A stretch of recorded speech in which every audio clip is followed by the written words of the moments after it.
panel. Um, I'm Alex Higa. I'm a junior at the Marshall School. I'm studying accounting and finance. And this whole panel was put together by my awesome coworker, Leslie. Unfortunately, she can't be here, so I get to host the panel. Let's get into tonight's agenda. So we're going to start by introducing all of our four awesome panelists, and then we'll go to moderated Q&A where I'll ask some questions, and then we'll open up the floor to student Q&A. So if you guys have questions, just start thinking about them, and then we'll close out with some remarks at the end. So let's introduce our panelists. We can start with Juan, if you'd like to tell us a little bit about yourself and what you do. Sure. Well, Alex, thank you for having me here today. I'm excited to have this conversation. My name is Juan Amador. I am the executive director for SACNAS, which is the Society for the Advancement of Chicanos, Hispanics, Native Americans in Science. And what we focus on, what our mission is to advance students, undergraduate students, through their career and educational goals to obtain a PhD or any higher ed degree, and if not, a position of leadership in a STEM organization. SACNAS is a little bit over 5,000 members. And when I say members, they are from undergraduate to graduate, postdocs, and professional members, where they are faculty in higher education or in nonprofit. They are professionals doing research or leading divisions, and then certainly in government. And then the last portion is industry. If you think of pharmaceutical all the way up to trade organizations. And I've been in this role for about 3 years. And my background prior to that was in academic medicine through the Association of American Medical Colleges. So if you want to go to med school, they own the MCAT and the MCAS.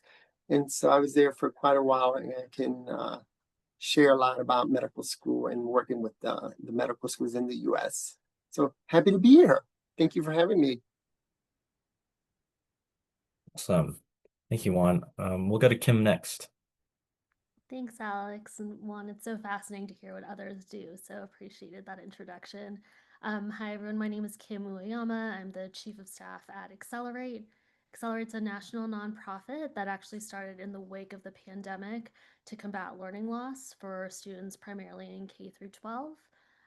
We focus on evidence-based practices, which means that we help to facilitate research, to make sure that things that are working for students that we know are proven are what is actually happening in classrooms, and helping students in that way.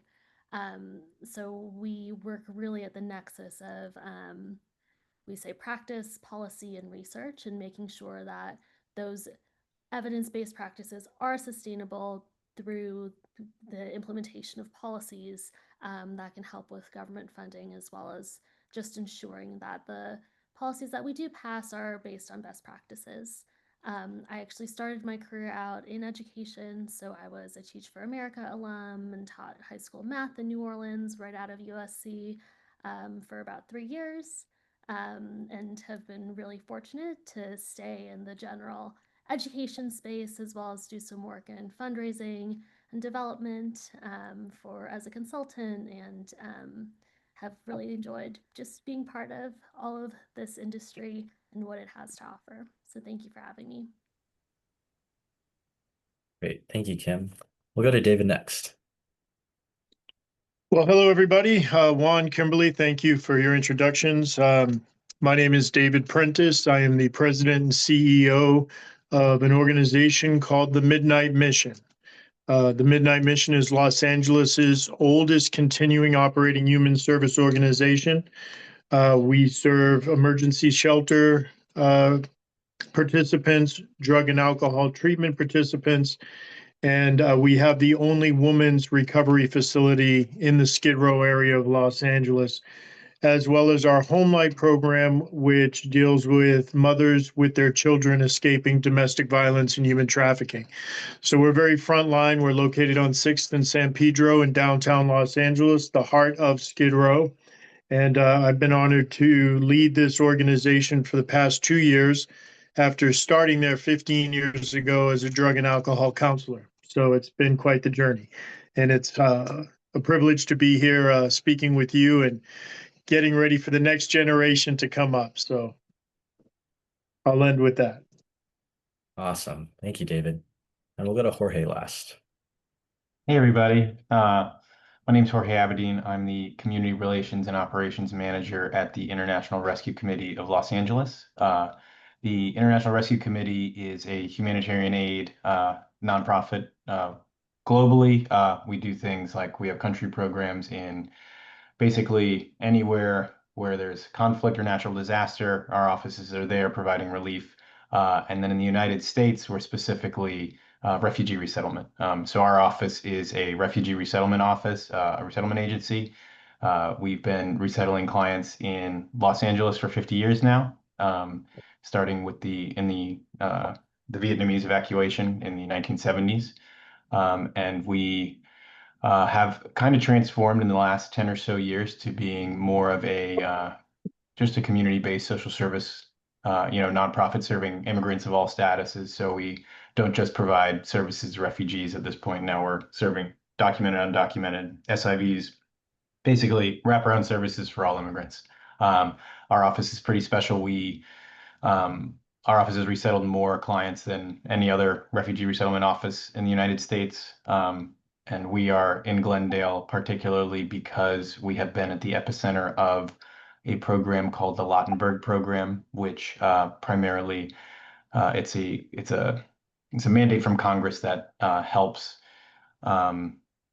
refugees coming from former Soviet countries resettle to the United States, and it was amended to include Iran in the 2000s. So basically what that means is that we are resettling the bulk of Armenian refugees, either living in Armenia or Iran.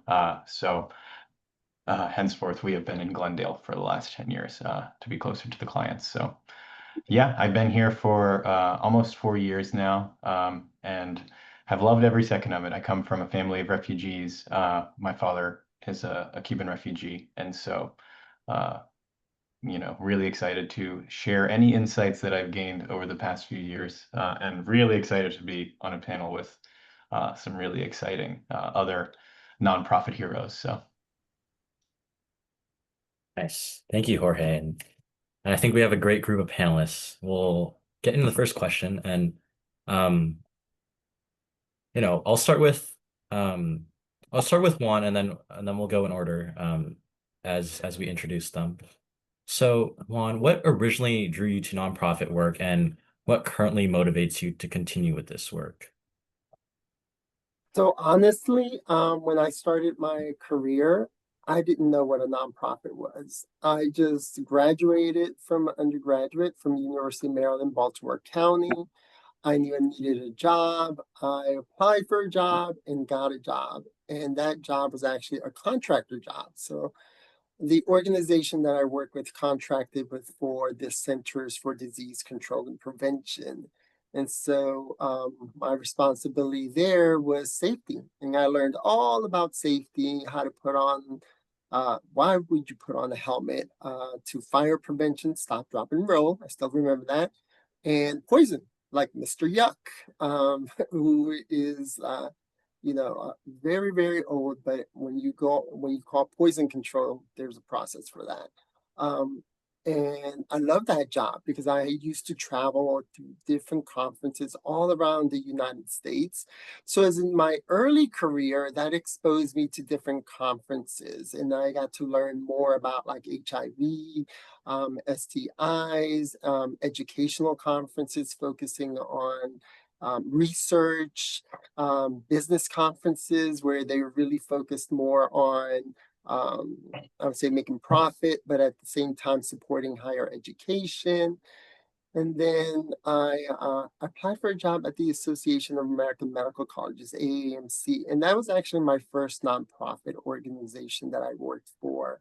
And that organization is made up of around 600 employees. So it's a huge nonprofit. And so when I think about what attracted me to nonprofit, really, it's because of the mission, healthcare for all. And I was there for about 20 years, and healthcare is so important.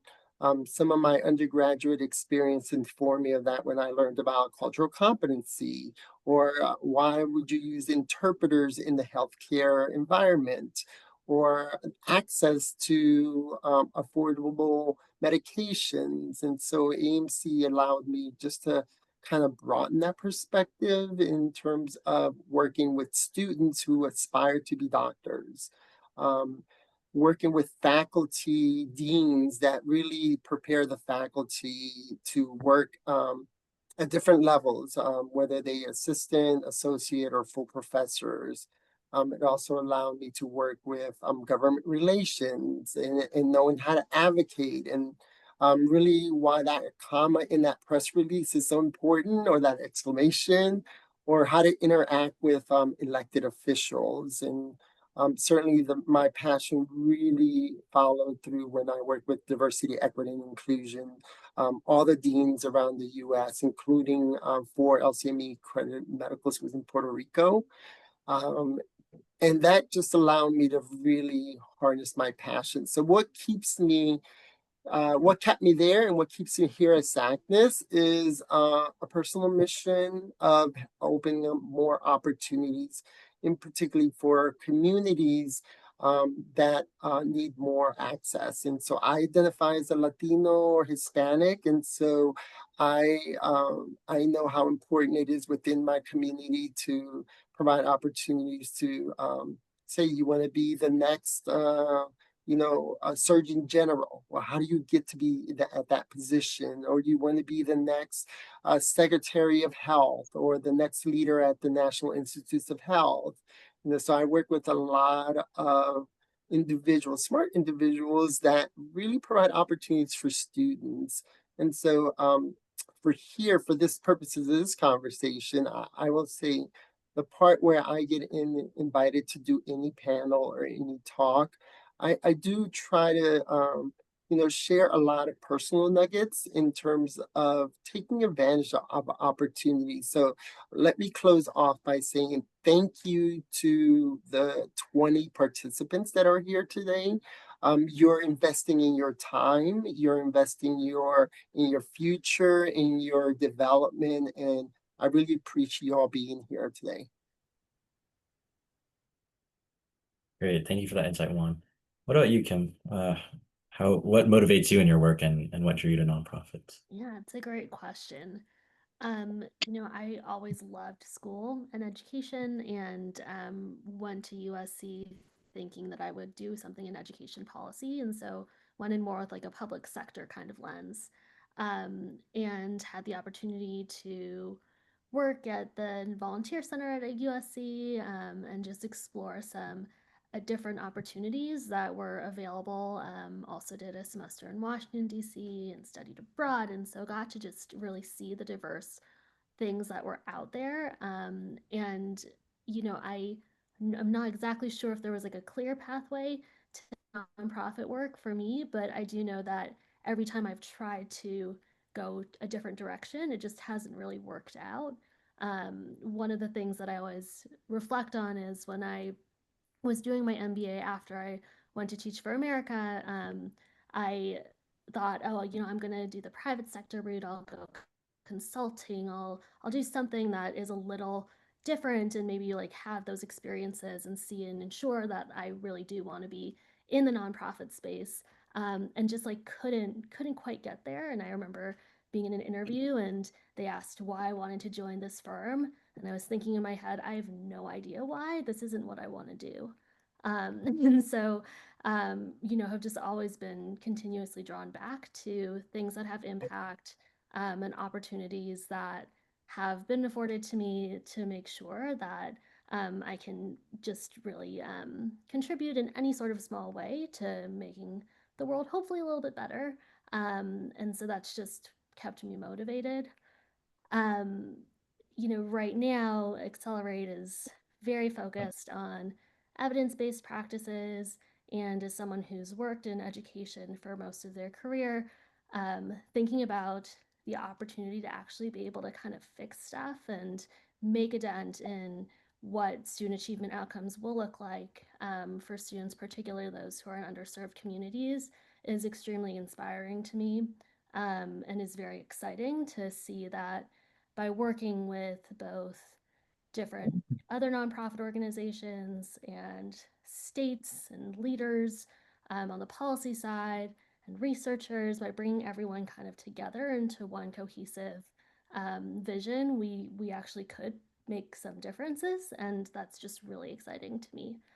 So I just can't really think of anywhere else I would be. Awesome. David, do you want to answer this question next? Sure. My path was a little different. I came out of military service and moved to Los Angeles after 10 years in the United States Army. I went into the corporate world working for Sea Ray and Wellcraft Yachts. I used to work for the Wellcraft High Performance Offshore, and for all intents and purposes, fast race boats off of California. And I come from generations of people who have experienced alcoholism. My grandfather died of acute alcoholism. My father died of acute alcoholism. And I saw myself going down that path. And I was fortunate enough to be able to seek help. So I have quite a bit of lived experience with the people that I serve. And I went back to school after a period of time to become a certified drug and alcohol counselor. An interesting thing happened to me when I was in school. Um, we took a tour of Skid Row. I had already got a job offer out in Malibu, getting ready to hang out in my old hangouts. And we took a tour to Skid Row, and it struck me, why are the top students going to these outlier areas where the real emergency is right here? And so I changed my internship hours to the Midnight Mission. I began there as an intern. Started as I was hired on my last day of the internship to be the nighttime case manager, and then moved into program management. um, Out of the blue, I was approached. Somebody else mentioned this. You don't plan a nonprofit career. It kind of happens, because my whole idea was I'm going to become manager and then I'm leaving California. And I was standing at the residential service desk. The president at the time, Larry Adamson, walked by me and said, I would like you to go down to development. We need help, and I need somebody who can explain what we do with a passion. And I said, well, Larry, that's really not my thing. And he told me, well, it pays twice as much. So I got the directions to the stairs and I went downstairs. And that started my career off in fundraising. I became the major gift officer and then director of philanthropy.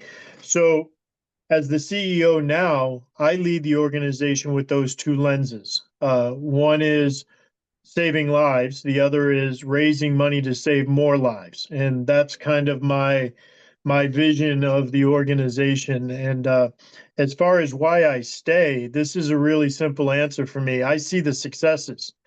You turn on the news on any given night in Los Angeles, and you're going to hear every negative story about somebody experiencing homelessness on the streets of LA. Well, I get to see people who come in absolutely hopeless, and a year later move out to self-sufficiency. At the Midnight Mission, we don't, our graduates are not encouraged to graduate to get low income housing. How do we get them to market rate housing? How do we get them educated enough to be able to uh, become real members of society, leave the Skid Row area, and go where they would like to go, rather than these restrictions that are put onto them by the way they were living? So it's a very intensive job, but the short answer is the successes, the families that are reunited, the graduates who walk the stage and get on planes to go back to home where they came from, not going back to ask for something, but going back to bring something to their home. So yeah, it's very satisfying. I get happy every time I pull in the garage at work. Awesome, David. Jorge? Yeah, so I have only been in California now for about 5 years. Moved in 2020 in the midst of stay at home and COVID to start a PhD at UCLA. Sorry, but the story gets better. I don't stay there very long. I was doing comparative literature at UCLA, which, if you're not familiar with ComLit, it's basically languages and philosophy. So I was studying Russian, French, and Spanish. And I really enjoyed it. I basically had my dream job. Like, I'm studying languages, I'm studying musicology, I'm studying, comparative literature at one of the best schools in the country. What else could I want? And I just really didn't enjoy my time. Nothing against the school, but it was a fantastic program. I just wasn't feeling fulfilled. And it was also around the time about the invasion of Ukraine. And I just said, while I'm doing amazing work here and there's my colleagues are doing amazing work, it just isn't the home for me. And so I left that program after about a year and a half of coursework and was looking. I basically said, I come from a family of refugees. I want to be more involved. I want to work with refugees. And I found a job with the IRC in Los Angeles about 6 months after that. Started off, you know, bottom, low position. I was inventory specialist, which that job doesn't even exist anymore. And then I became operations specialist after a couple of months, and then operations coordinator, and then now community engagement and operations, which has, so I've gotten back-to-back dream jobs. But what keeps me here, and I think just kind of echoing what everybody said, there's no other home for me for sure. I every time I kind of consider a jump, I don't know, nonprofit is my home. I'm able to work with and within my languages. I'm able to work with clients, and another thing is, uh, you know, refugee resettlement right now is it's never been a partisan issue. It's always been bipartisan. People have agreed, and refugee resettlement is economically advantageous and morally, basically more or less required of us. Like to give people a home that need protection. But uh, so I like to think of, my family. My dad is a refugee. His whole family coming from Cuba. Like my grandpa became a contractor in Miami. My dad became an engineer. My uncle became. He lives here in Los Angeles with me. He works for a bank in Beverly Hills. And then my other uncle owns a dental practice. And so they came from basically nothing from Havana. And so I just think it's pretty amazing, especially the amount of clients that we work with that, I could be, or at least our office can basically make that change that propels an entire family to just amazing success in the United States. And so that keeps me in it. Just being able to transform families, transform lives, support people as they are making a soft landing in the United States. But especially, my it's really interesting when I told my grandpa that I was leaving the PhD. He was upset. He's like, oh, blah blah blah. But a year later, he asked, he's like, oh, are you back at the PhD? And I was like, oh no, like I'm pretty set in my new job. He's like, you should go back to the PhD because if you get a PhD, they'll call you doctor. And I was like, that is one perk, but 7 years of schooling for that perk is not, people could just call me doctor if they wanted to. I could just ask them to. But he said when I told him I worked at the IRC, he, lit up and he said the first job he ever got in the United States was he landed in Miami, and the IRC in Miami was our first ever operation of the IRC in the United States. He worked with one of their employment specialists. They offered him a job in upstate New York. He said, "Yeah, me and this other Cuban guy got off the plane in northern New York. Got off the plane, 10 feet of snow, and they said we're heading back to South Florida." So, which pretty classic. But so it was really nice to have a family connection. And just to being able to work at a small nonprofit that's also huge and bureaucratic. So, like we're worldwide, but also hyper local, has been really nice. But yeah, I don't know. I think the easiest thing to say is some of us are, when you get into nonprofit, there's no way of getting out of it. So Great. Thank you, Jorge. And the follow-up question I want to ask is about personal goals and the missions of your organizations. How do you balance personal goals and your ambitions with the missions of your organization? And how do those two also work together and complement each other? So um, we can start with Juan again.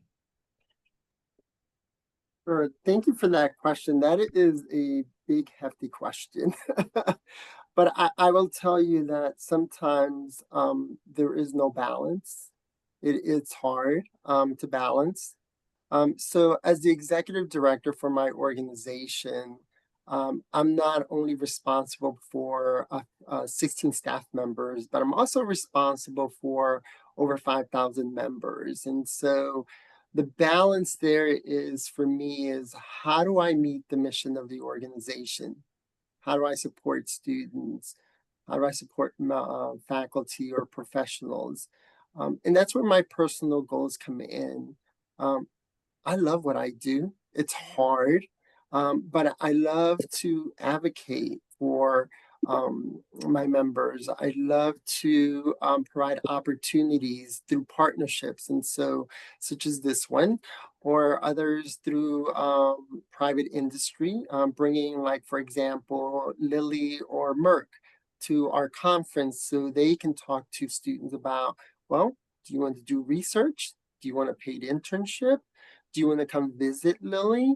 Do you want to work at Merck? That for me is key because I'm originally from Honduras. My family grew up very modest, poor. We migrated to Maryland. And growing up, the only thing I heard was you got to graduate high school. You got to graduate high school and then you get a job. And so higher education for me was not really a personal goal. It wasn't until I got, a little bit more of common sense after running some of the streets that I said higher education is where it's going to help me get to the next level. And so the second thing about personal goals and balancing our mission is like, I look for organizations that are particularly nonprofits that align with what I want to do. The reason I was at AMC for 20 years is because I got to do so much. And I got to work with so many different people. But the one thing I always heard when I was like in committee meetings or in some conversations or at a conference is like, there's not enough of them. We have to work with them to get them qualified, or they're superstars. They're the cream of the crop. And 99% of the time, they were talking about communities of color, whether they're Hispanic, Native Americans, Pacific Islanders, Asians. It was very much about how I could take those conversations and then what am I going to do with those? And so that's why I came to SACNAS, because we focus on science, technology, engineering, and math. That is very broad. And the reason I was asking about what's your major, because that's how I look to see how I can connect personal goals, mission, and then how I can relate to students saying, oh, I actually have an opportunity that you may think about, or this is a pathway that you may want to think about. And as Jorge said, getting a PhD requires an immense amount of time and commitment. And while, you may be asked or pushed, and if it's not for you, then it's not for you. But so are other careers. Law requires 3 years, and then you have to take an exam and pass the bar and get, communications is still key. No matter what organization you go to, you have to tell a story. You have to advocate. And for advocacy, it's all about telling a story and telling the members in the members' voice. So, like I said, for me, I try to balance it, but I have to be quite honest. The personal and the mission don't balance out all the time. It is really hard. And that's why but I still stay committed and it's still fun and I like to come to work. And I like to think when that is not fun, then I have to do some reflection. But for the most part, like I said, I enjoy what I'm doing. Great. Thank you, Juan, for that answer. We'll go to Kim next. Sure, it's a great question. Um, for me, I think it's important to me in general with my work because work does take up a lot of your day in general and a lot of your life. That I'm feel at least that I'm using the skills that I have learned and whatever I can do just to add value to an organization. And so, particularly in a fairly flexible and undefined role like chief of staff, which can mean a million different things.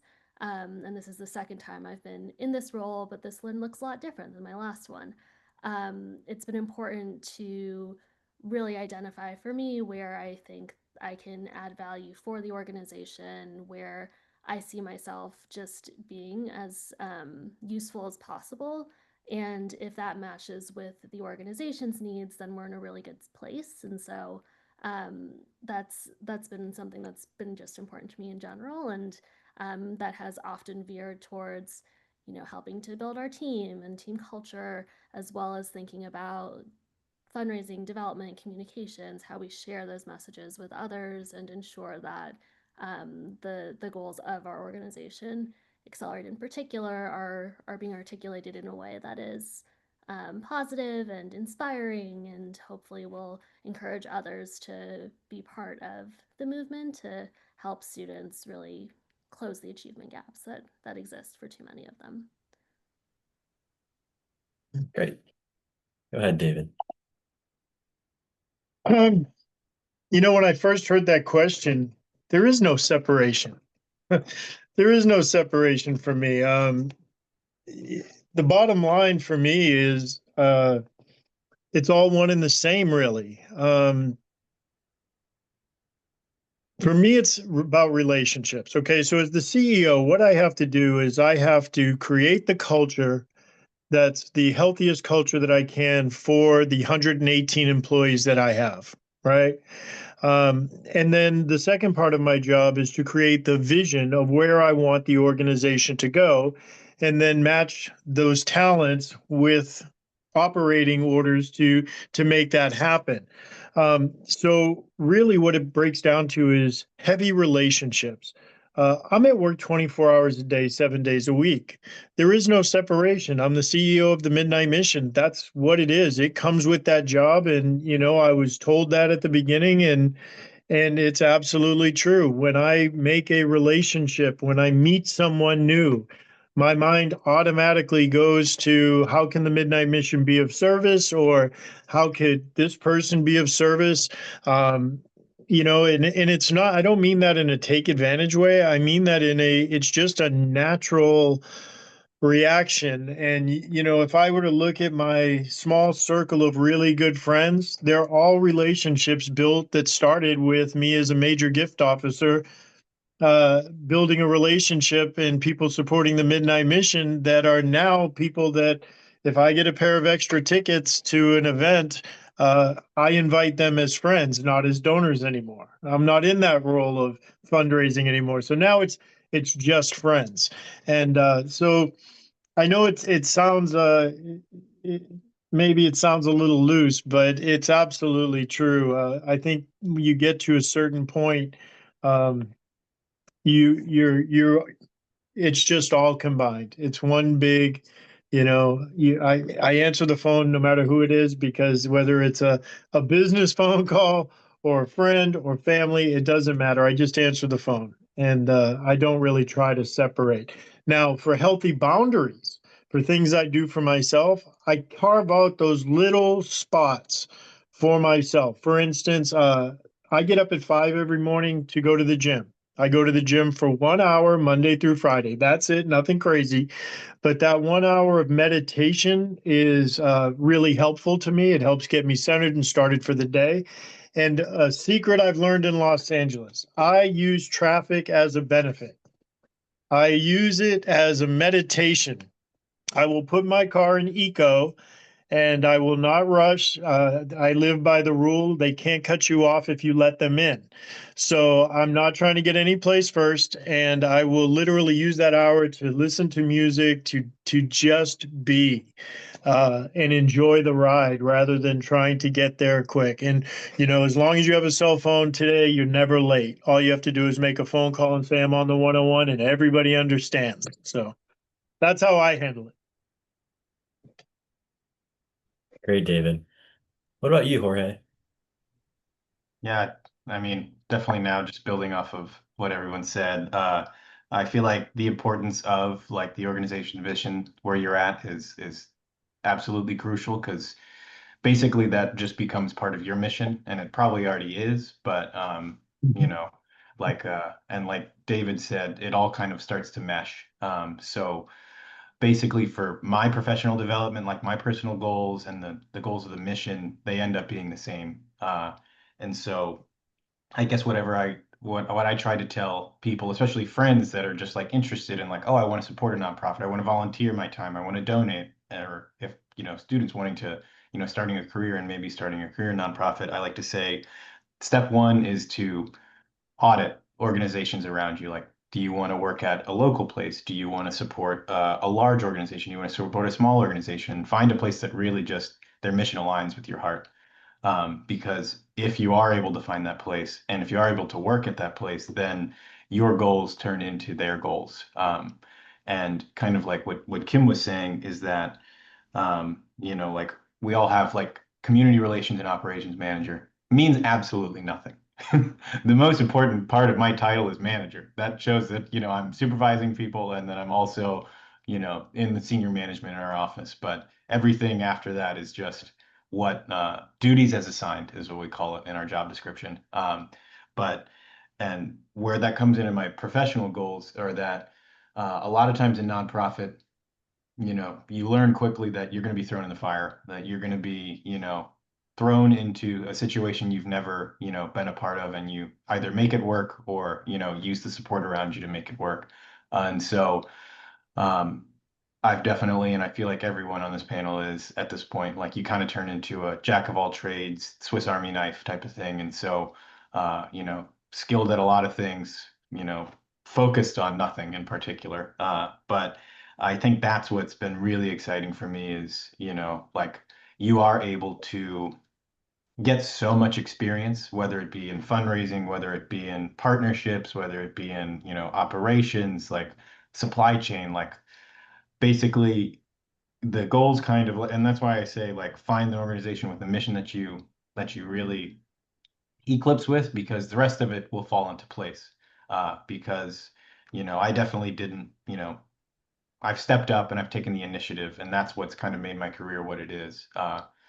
But lastly, I do want to note, and agreeing with David, it's at that point you're kind of running yourself, because think about it. If the mission is also the mission of your organization is the mission of your personal mission, it's really easy to blur boundaries between work life. And it's just so essential in this field. And I know Juan and Kim also can attest to it also, but like having those strong boundaries allows you to be these, jack of all trades. Like if you are able to really put a firm line between your work and your home, or like time that you need to recoup, because what ends up being your biggest asset is yourself. Like I know that if I'm off for a certain amount of time, my office, functions differently. So if I'm able to effectively recover, recuperate, relax, rest between work, like the organization's going to be very successful. So um, one of my, similarly to David in driving in LA, one little tip I've taught myself is if I find myself rushing in traffic, I stop myself and say like, hey, get out of the way. I'm almost, I'm trying to get to work early. And so that kind of stops me from rushing at any point because I'm already early. But yeah, definitely the mission's important. And I find that the most important thing is just if it aligns with your goals, then everything kind of falls into place after that. Yeah. Awesome. Okay, we're going to do one or two more panel or moderated questions, and then at the end we'll have, or after that we'll have student Q&A. So you guys can think of questions or drop them in the chat. You can DM me or just drop them to everyone. But we'll ask this question, and I'd love to ask the panelists, how do you reconcile limited resources with the scale you guys need in your organizations? And what advice would you give to a student trying to, you know, work on their goals and advance their careers? So I'll actually switch up the order. We can start with Jorge on this one. Yeah, if you'd love to drop some knowledge on us. I think for the first question, so to give some insight on what refugee resettlement looks like right now, this is the worst time for refugee resettlement in the history of refugee resettlement. The presidential determination, which under President Biden was, I believe, 125,000. That was the max amount of clients that could come into the U.S. It's now down to 7,500.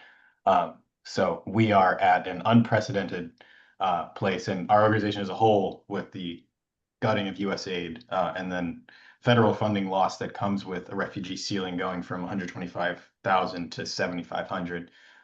There's been some significant changes, but these are the times that, I mean, I hate to say that it's not what I got into this. I got into this organization to support refugees, but this is the time where, the mission's most important because the clients are still there, but the resources are less. And so what I do is I've really come to lean on experts, really come to lean on my coworkers, really come to lean on the experience that we have in our office.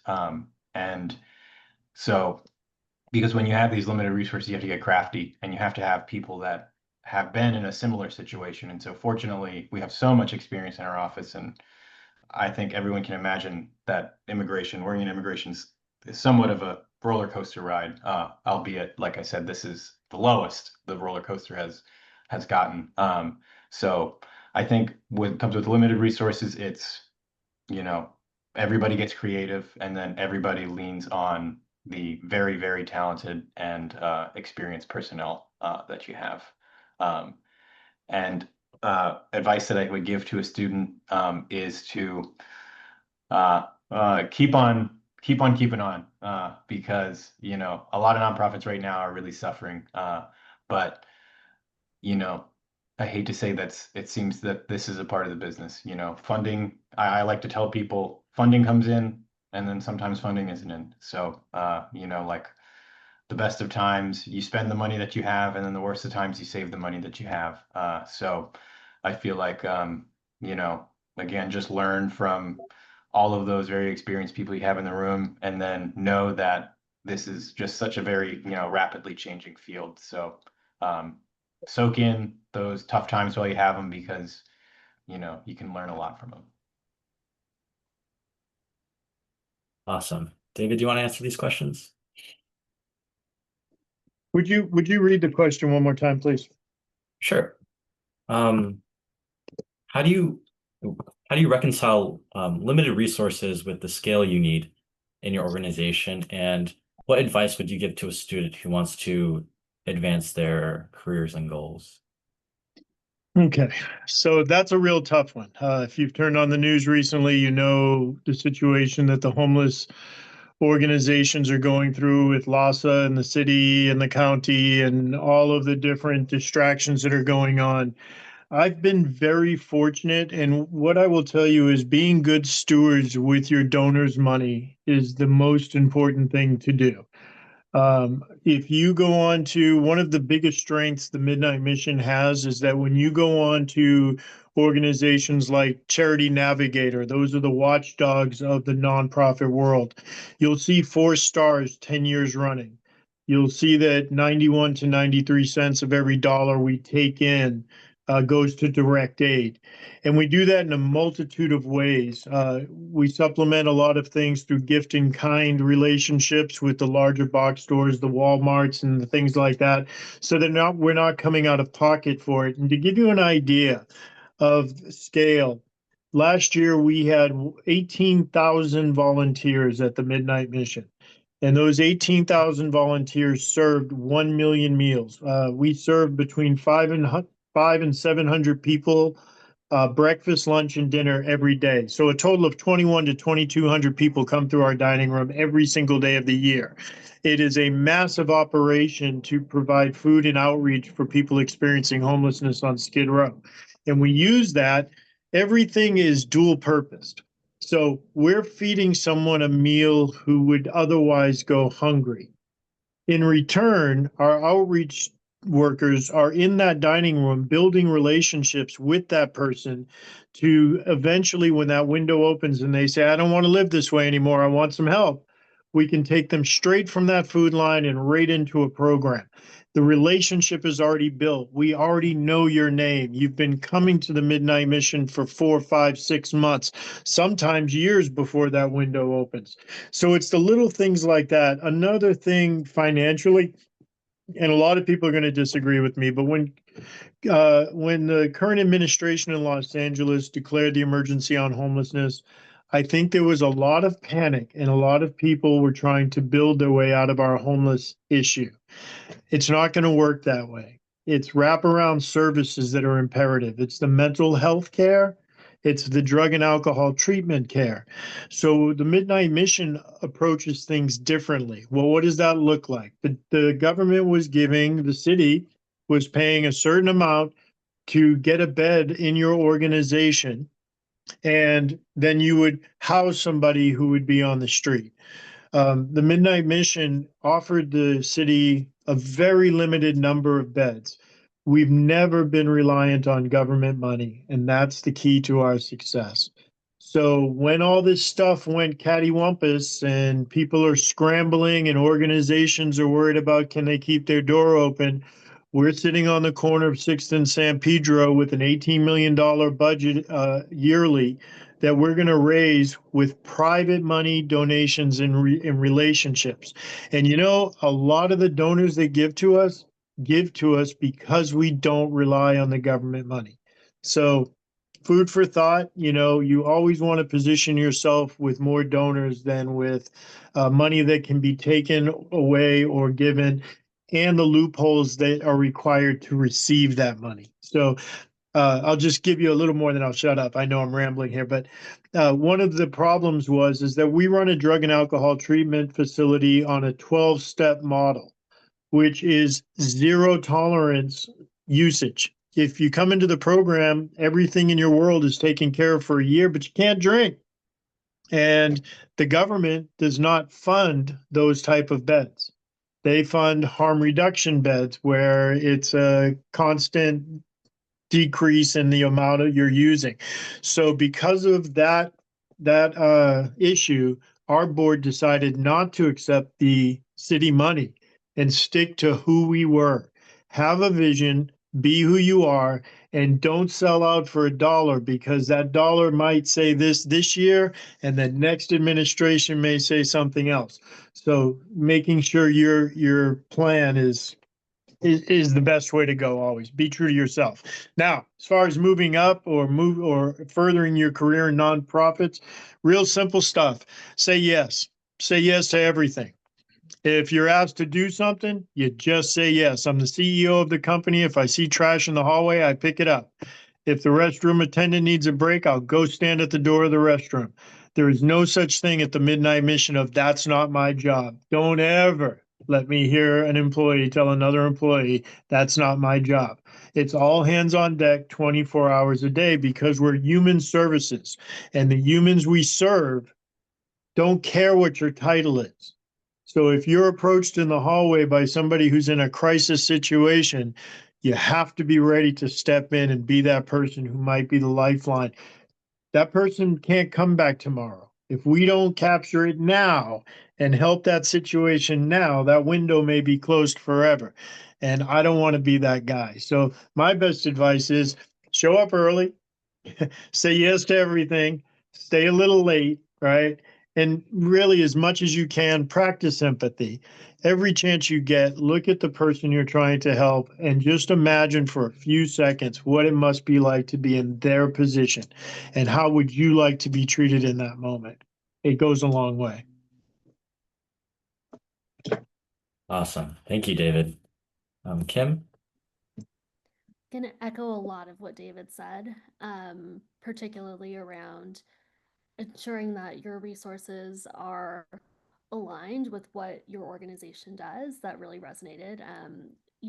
Thinking about some of the opportunities that Accelerate has had to potentially broaden our funding streams, we have been really mindful and thoughtful about, does this actually fit in with what our competencies are as an organization? Is this going to maximize the impact that we aim to have?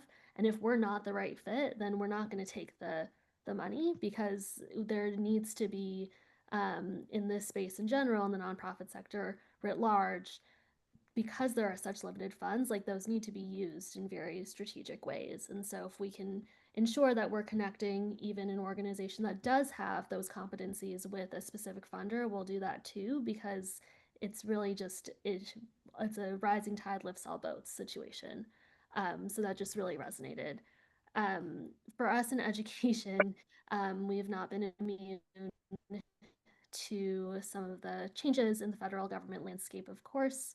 And one of our roles has been to think through what resources do exist and how can we help our state partners, our district partners, and our nonprofit partners really maximize what is available. And so there are like a few little like Title I set aside things that you can use for personalized learning interventions, and we've seen that be really positive in certain cases. And so we've just been mindful and hopeful and investing in what is still around and where there are still opportunities to potentially leverage those resources, albeit them limited, to really have an impact. We've also just, very practically speaking, doubled down on our state work. So Accelerate works formally with 11 states, and just given where some of the money and the energy has gone in recent years in particular, we've really thought strategically about how we can partner and empower states and state departments of education to make those changes that will have outsized impact. A lot of that comes back to how we collect evidence, how we disseminate that evidence, and really ensuring that the best possible solutions are getting out to students who are in need. In terms of advice, I think that, again, the saying yes to everything really, really resonates. And some of my best colleagues are ones who I know I can depend on, because they'll always be around to thought partner with me or whatever it might be. And it's because at the end of the day, we are all committed and attached to the mission of the organization. And so that's, I think, just important in general. The other thing I'll say, my previous role, I was working in a charter school network. So my office like literally was in the school building. And so I got to see kids all the time. And it was like very, very clear what impact was being had through work that I was doing, even on the administrative side. And now I'm fully remote. And so what our team does try to do is make sure we are going into schools, we're going into classrooms, we're seeing things on the ground, we're meeting with the people who we're working with, and just staying connected to the actual stuff that's happening to the students who we ultimately are trying to serve. So even as someone who's a little farther away from it and farther removed professionally, it's been really important to like make time to do that, and still see the impact on the ground. Thank you, Kim. And just a reminder before we get to Juan, we're going to start Q&A after Juan's response. So just have that ready. Juan, go ahead. So I'm going to change it up a little bit and just answer the second half of the question, what advice? Sure. Ask for help. It's not a weakness. I think if there's one thing, if I had to do it all over again, I would learn how to ask for help in undergraduate school, whether it's a freshman, sophomore, junior, or senior, because that translates into the real world. We have to work in partnership, in collaboration. You can't work alone, and asking for help is key. And also, when someone asks for help, how are you going to help them? What guidance or what skills are you going to use to help them? And the second thing I would say is get a mentor. I didn't get a mentor until I was in my junior year of undergraduate school, and I fell. It was by accident. And if you don't have a mentor, look for one. Your career center should be able to help you, or talk to the professor that you like the most. Ask them, are you open to mentoring me? Or whether they are in your field or in another field. Mentoring carries over into your professional life. Throughout my career, I've always had mentors within the organizations that I worked with. So they helped me learn the culture. They helped me learn what meetings I needed to be in, even if they were at 7:30 in the morning. I was like, you have to be in these meetings because that's where the president of the organization shows up. Or this is where the senior leaders come to greet other important industry leaders. Or whether it's like late in the evening and they would say, come to this reception, it's called networking. And that's how you're going to build your community, your social capital. LinkedIn, who are you connecting with? On the more technical side, I would say whatever your degree is in, times have changed. There's access to information. This is a time where you have to spend time on looking at where you're going into. So Google, just Google your major. If you're going into nonprofit, you have to understand, and I think my co-presenters have already said this, you have to understand the mission of the organization. You have to understand the size of the organization, and you have to understand their values. So what are you going to bring to that? And so I would say, as you do your research, type in IRS 990 form. And that is the tax that we have to fill as nonprofits. We have to turn that into the IRS, but it's a public document for all nonprofits. And that tells you a lot about an organization. It tells you the number of staff. It tells you how much money they have, how many loans, the debt, where's the money coming from.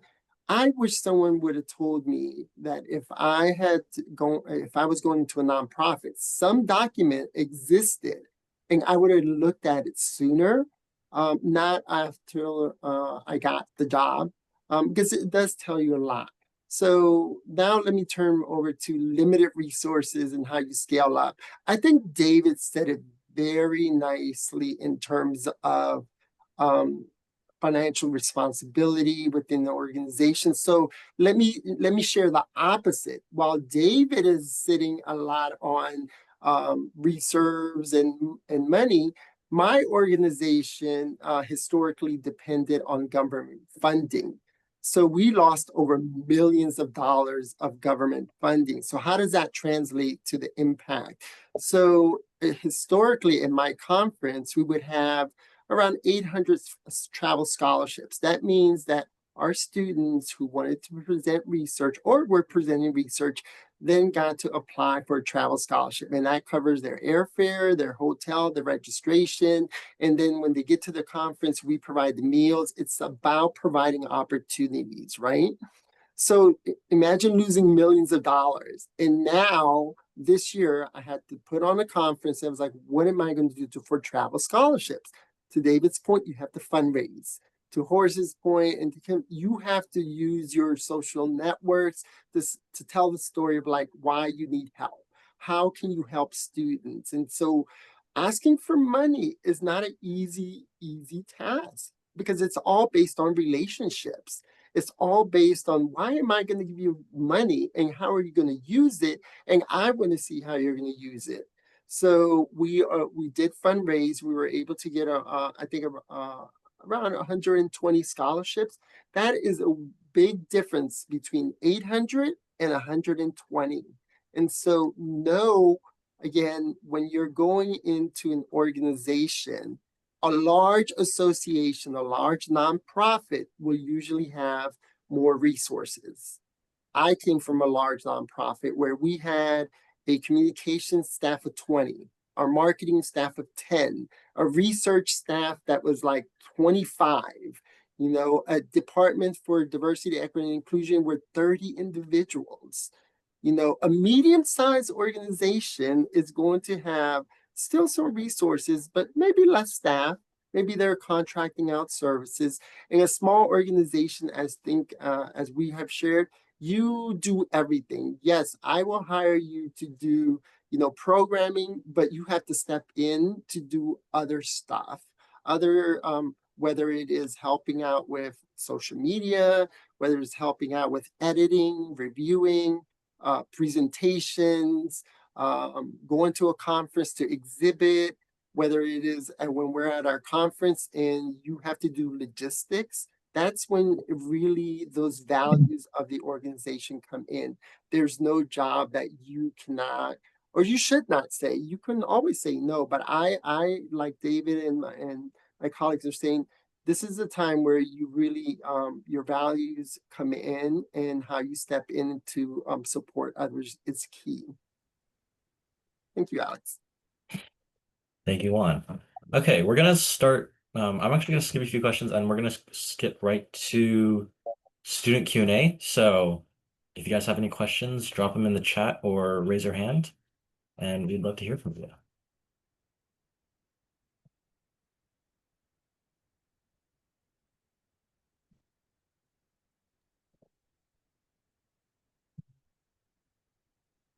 I know someone has a question. Don't be shy. Go ahead, Carlos. Hello, my name is Carlos. I'm a sophomore at USC. I'm studying international relations. I want to thank you all for your time and also for your work. Very important field of nonprofits.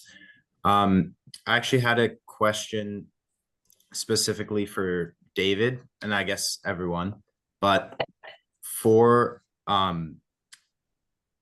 your work operating on Skid Row, it's like a very high need environment where you're dealing with a large inflow of people and very like on demand. I'm wondering for us and for students interested in like nonprofit work in the urban setting, is there any specific skills or traits that you think have helped you or could help people the most?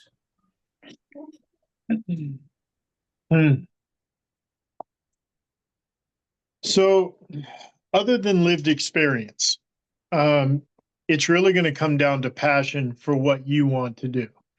And then it's going to come into experimentation. My best suggestion is to find what it is that you really want to support and then volunteer in as many places as you can, so that you can get a feel for what day-to-day operations look like. I could take the next hour and a half and give you so many great stories and details about the Midnight Mission, but you know what? You'd never understand it until you're standing in the middle of it. I could never paint the actual picture of what it's like to be on the front line on 6th and San Pedro. So my best advice would be, first, if you're going to be successful in nonprofit, you really have to love what the organization is doing, in my opinion. I don't see too many successful executive level nonprofit people who are just in it for a job. Because listen, you could take the corporate skills. I could go corporate with my skill set and probably triple my salary. I stay at the Midnight Mission because I love the work we do. So that's the number one thing. If you're not loving it, you're going to dread going down to Skid Row. I get excited every day when I get off the freeway and I see my building, right?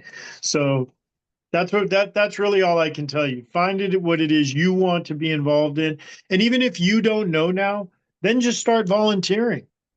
Just a couple of hours in all kinds of nonprofits and see where you get hit and stick with that. Carlos, let me add a comment here in terms of nonprofits. There are two types of nonprofits. 501c3, which is dedicated to the mission, meaning we have a mission and that we make no, we have no shareholders. We could still make profit, but it goes back to the mission. There are nonprofits that are trade organizations, and those are 501c6, where they have shareholders. And so, for example, I mentioned I had a mentor One of my mentors was the executive director for the American Beverage Association. They represented Coke, Pepsi, Dr. Pepper, any type of beverage. They made profit and they had shareholders. So to your question, nonprofit, there are many types of different. So do your homework and look to see where your passion is and find that nonprofit that best fits you. And it may not be one, it may be several. It may take some research, but it is key to understanding where your passion is and where you want to go, because that where you land in an organization, especially when you begin your early career, from undergraduate on, it really does, for me, I would say it really does help when there's mission alignment with your values and your major.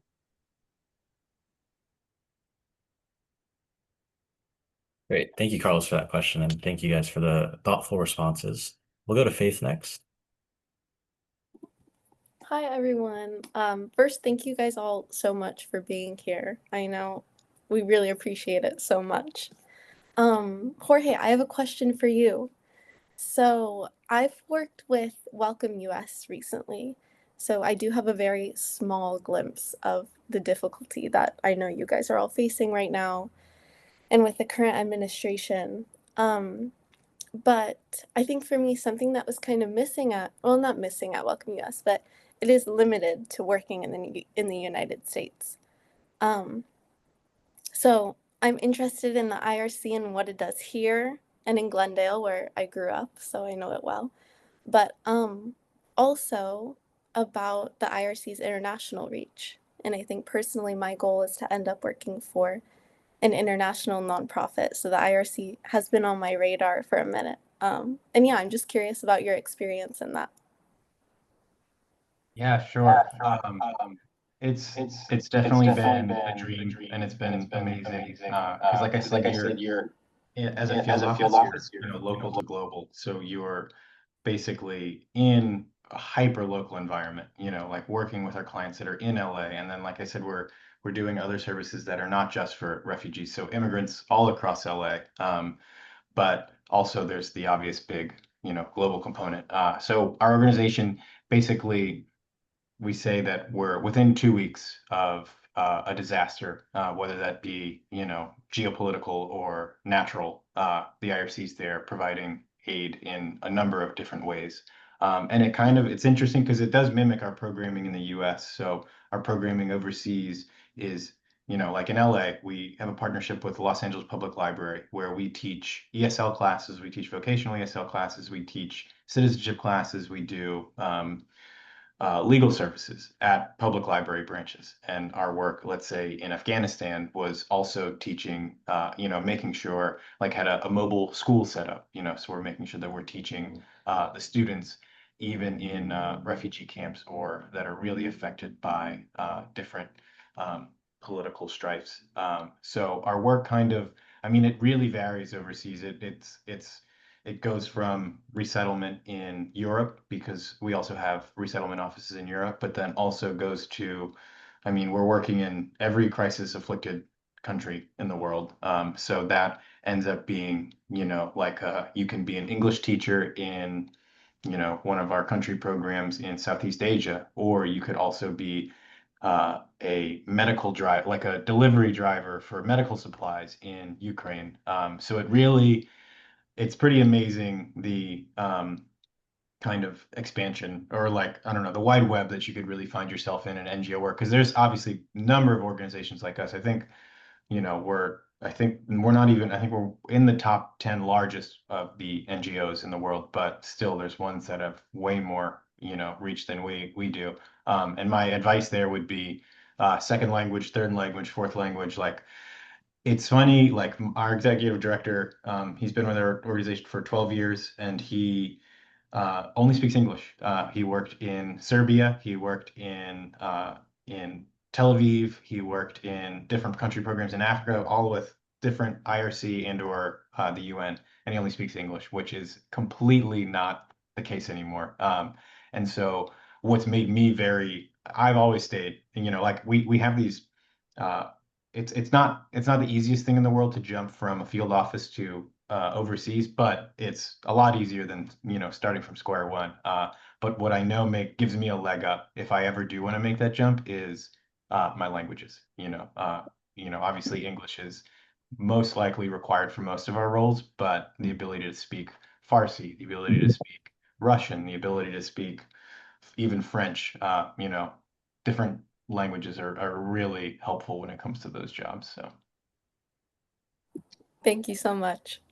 of course, and Welcome US they've given us so many donations, and so I do want to plug them too because they are really fantastic and an amazing partner. So I'm really happy to see, you had a good time with them. So. Great. Thank you, Faith, for that question. We have a question in the chat. I'll read it out.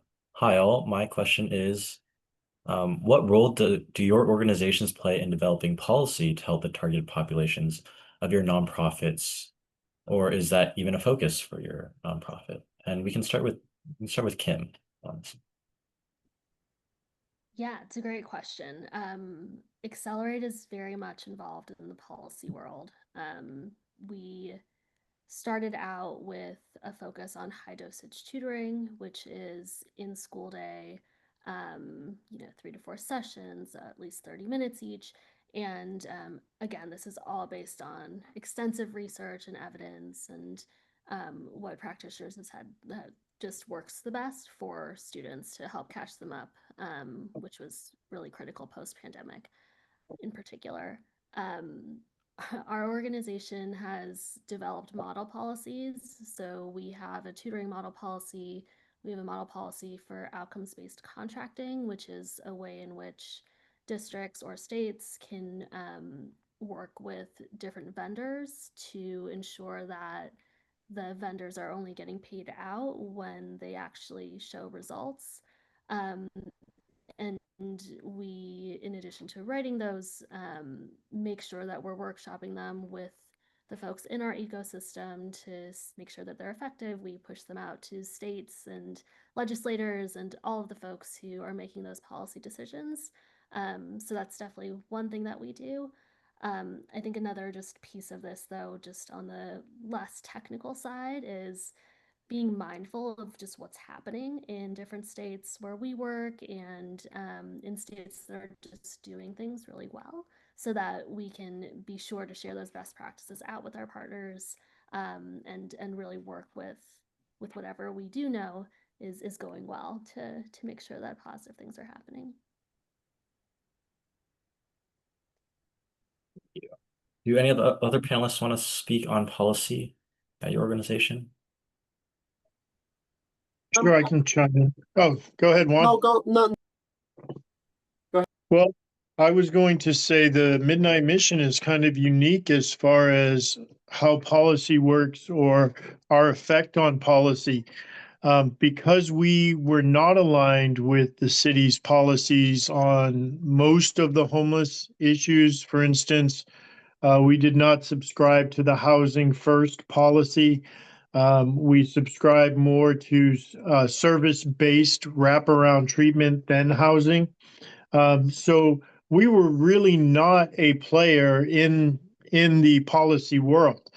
What I found now is that after 10 plus years of the agenda that's been going on and no decrease in the numbers or the effect of on the homeless population, what we're seeing is now people are knocking on the door looking at what the Midnight Mission has done to be so successful in transitioning people from the street and back into society. As a matter of fact, the new HUD program is looking to decrease housing first and start funding something that's never been funded before, recovery-based organizations. We actually had Washington send out representatives from HUD to come tour the Midnight Mission and look at what we were doing. So I think now it's starting to change and people are starting to take notice that we need to adjust and really focus more on the treatment of people rather than just trying to build our way out of the homeless population in Los Angeles. And I see us eventually in a very spotlit leader in that, as we have over 100 years of experience doing it. So more will be revealed. We'll find out later. But as of now, I have lunch with all of the CEOs of the nonprofits of Skid Row get together once a month, and we have an executive lunch so that we can collaborate and listen. I have potatoes. Do you guys need potatoes? And you guys have shirts, and I need some shirts, and we kind of have that type of relationship. And what I'm noticing now is that a lot of questions are coming my way about how the organization runs and how we've handled ourselves financially over the past, 100 years. So I see our role changing now. Yeah, let me add that developing policy in nonprofit organizations will look different. To Kim's point, her organization really focuses on policy. And to David's point, it's like, we provide services, so we are not always going to agree on the policy. So we have to make a stance about, are we going to follow it? Are we going to decline it? Are we not going to do anything about it? So for my organization that focuses on STEM, science, technology, engineering, and math, we inform policy. How do we do that? We inform through data, through storytelling. So data is powerful. How many PhDs are there in the United States? Why do we need more PhDs in STEM fields? Who are we competing against? China, India, other world nations, and we have to keep up with competition. When we look at the education, how do we fare up in STEM education to other countries who are surpassing us or doing it much better than we are? So we have to learn how to advocate and develop policy for that. But for my organization, we inform it. Do we develop it? No. But we also have grassroots levels, meaning that our members are all around the country, and we inform them, hey, this policy may be important. As a citizen, you may want to look at it. You may want to go talk to your elected official. For those of you who are going into public policy, public administration, political science, that is one of the basis, those majors for developing policy. So you can, my 2 cents here is you have to understand that if that's your passion in developing policy, you have to also get to know the lived experience that was shared here. It's like, who is your community and what you are going to address and how you're going to address it through policy. And then it comes back to also, it's like, how are you going to do that?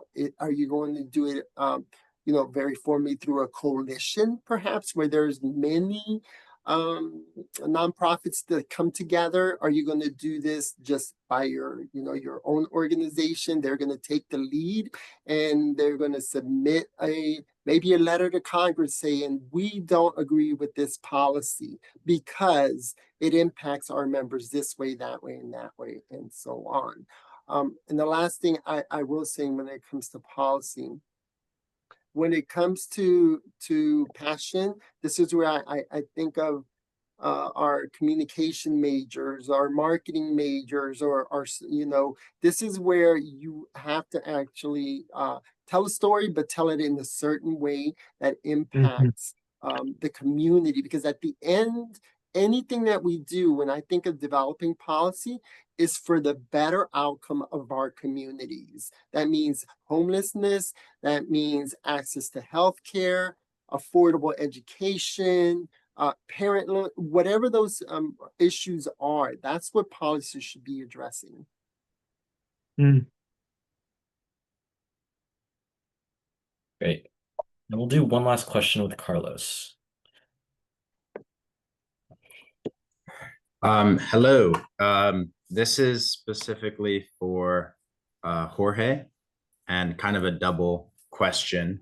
But in one of your explanations, and I've heard reoccurringly, everyone said to do research on which nonprofit aligns with your own values. You specifically said to do some auditing.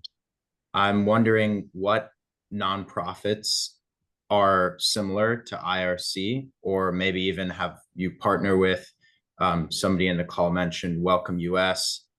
But I'm just curious which ones you think you've worked or aligned or not, you're partnered with or aligned the most closely with. And also the second was I noticed on the IRC website for like under internships, it said that sometimes they have um, like internships filed exclusively through specific institutions, which I looked online and I didn't see anything with USC. And I know that's a specific question, but I was wondering if you knew anything about that, if there is a partnership with USC. Thank you. Yeah, of course. There are so many, I mean, being an immigration nonprofit, we are, and I'm just gonna, as things come into my head, I'll dump them into the chat. Uh, they're just, we have to, we're built off of connections. Like, especially, you have somebody that walks in the door, they're an asylum seeker. Our asylum seeker program ended, or, the funding got pulled. So they can't technically be in our legal services. So, okay, we'll recommend you to these 4 places. And then, we have an Afghan client that walks into one of our partners and says, are you supporting SIVs? And they say no, but IRCLA is. So it kind of becomes this web of organizations. And I'll once I finish my thought, I can't double task. But I'll send you some, and then I'll send me a message too, and I can really like message me on LinkedIn, or I'll put my email in the chat, and I can really expound upon that. And something that I did that I found really helpful was um, finding a few organizations that I really like and going onto their social media, because I run, one of the many hats I wear is our communications. So both donor and social media. Go onto our social media, see who we follow, because I'm following the community partners that either I really like and I want them to partner with us, or the ones that we've worked with for so many years and we're constantly sharing each other resources. And that's when I started to look for jobs, especially in immigration and immigration nonprofits. I ended up, this is the exact approach I took, was just going on people's Twitters, going on people's Instagrams, going on people's Facebooks, just seeing who do they follow, who are they constantly doing events with. But, and then particularly when it comes to those internships you're mentioning, I will share. So I think it kind of goes by there'll be different things, like the ones that you're mentioning with like specific partnerships with like university. Our headquarters will end up doing stuff like that, and it'll be based off of, basically I'm not as connected with those, but our office does partner with UCLA or USC very frequently, but it's more on an informal basis. Like I was just at the Center for Political Future, a future, I can't remember the exact name, but I was just there, like basically it's more of a, not that we're grassroots in any way, but it kind of ends up being like that, our connections with universities. So I try to come to things like this. So it's not particularly like a direct pipeline, but we are constantly recruiting. And then I can also send basically our volunteers and internships are housed through our office specific website, and I'll drop that in the chat too. And that, we're recruiting right now for our internships for obviously not this semester, but for the, I guess the semester that starts in January. And yeah, and as we kind of build more connections with different departments at universities, that's how we kind of build a pipeline. So just kind of be on the lookout, because we'll be around, and you have my contact. So if there's a particular internship or something that pops up that you're interested in, reach out to me and I can give you as much information as you need about it. So Can I add just one thing also? Is that okay, Alex? Yeah, go ahead. As much as I think everyone, Jorge, sounds you're awesome, and maybe I'll come work for you next, like a great organization and all.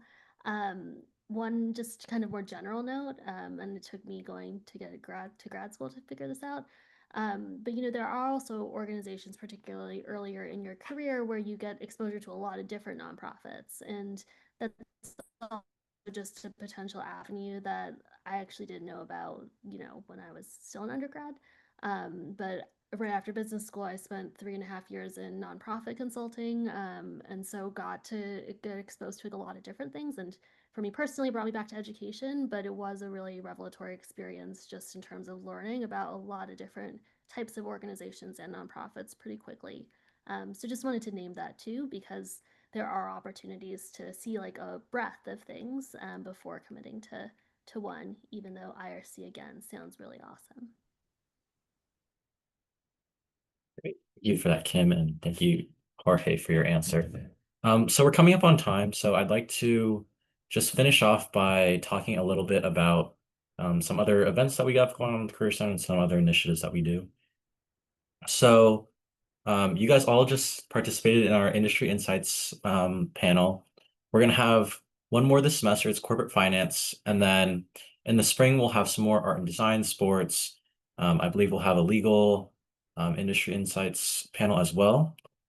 We also do Internship SC, which is another student-led initiative where we have upperclassmen in those fields who have a lot of experience and can really help. We're looking to help just everyone pursue their own career goals. And then, of course, we have networking events. The QR code goes to the Career Center website. Also, keep an eye on Handshake for any events that seem fun or relevant to your career. So, yeah, with that, I'd like to thank um, all our guests for being here. It's really good that you guys are staying informed about your career. And then thank you so much to our panelists who have given us so much insight and have provided their time to help us. So with that,